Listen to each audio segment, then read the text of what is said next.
This afternoon, Sony live streamed a 52-minute deep dive into the specs of the PlayStation 5. And when I say deep dive, I'm talking about a deep dive. Like, it was pretty intense. It definitely wasn't aimed at, the average gamer or the average consumer or anything like that. And I watched the whole thing. I'm not gonna lie. There were a lot of words I had never heard before, and I was trying to do like the numbers in my head and try to figure out what was going on. Obviously, again, not aimed at us.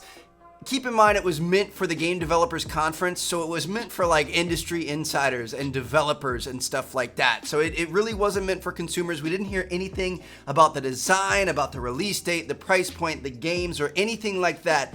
But we did get official specs. As you guys can see, we're comparing the PS5 to the PS4 here, and of course, as expected, the PS5 is significantly better. That's what we'd expect out of a new console generation, but let's get into the nitty-gritty. Let's put the two titans head-to-head, the PS5 versus the Xbox Series X. When you look at these side by side, specifically, like only from a spec standpoint, the Series X is better. So you guys can see that the CPU and the memory are pretty similar, but from a GPU standpoint, the Series X does win. It's got 12 teraflops compared to the 10.28 of the PlayStation 5. You'll also notice that the Xbox has a bigger SSD at a full terabyte, whereas the PlayStation is only at 825 gigabytes. And obviously, usually bigger is better. You want more storage space for your games and your saves and your DLCs and whatever else. However, there is a little asterisk here. The PlayStation 1 is significantly faster. It can load up to 5.5 gigs in a second, whereas the Xbox is more around 2.4 gigs in a second. So we'll have to wait and see how that works out. But the PlayStation, with the addition of the SSD, it's going to be a game changer. It's going to be so much quicker, faster load times, removal of loading screens, and then think about like the DLCs that you have to download, then you have to copy the files and stuff. Those days are gone. It's just going to be one quick, fluent process. We didn't really talk about games or features or anything like that.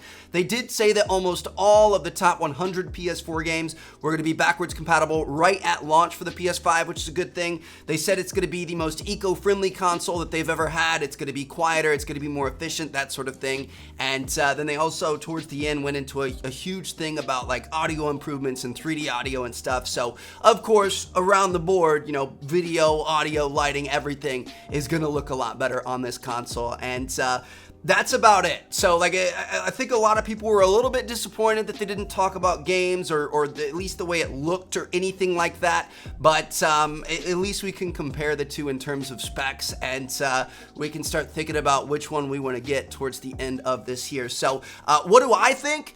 I'm gonna get both, of course. I'm in the position where I get to make YouTube videos and it's my job. So of course I'm gonna get both and play games on both and enjoy both, just like I always have in the past. I think one of the biggest differentiators is going to be price point. It's going to be interesting to see which one comes out as cheaper than the other. We've seen rumors of them getting up into like $600 or $700 range, which is crazy. Like, that's nearly PC building money. So if one of them can come in significantly below the other in terms of price point, I think that'll be a big difference for a lot of people. But overall, especially in this day and age, I think the console war is kind of dumb. I understand where it was in the past, but nowadays, so many games are offering crossplay. I play with friends on every console and every platform, all in one party in Warzone. You know what I mean? So it doesn't really truly matter which one you get.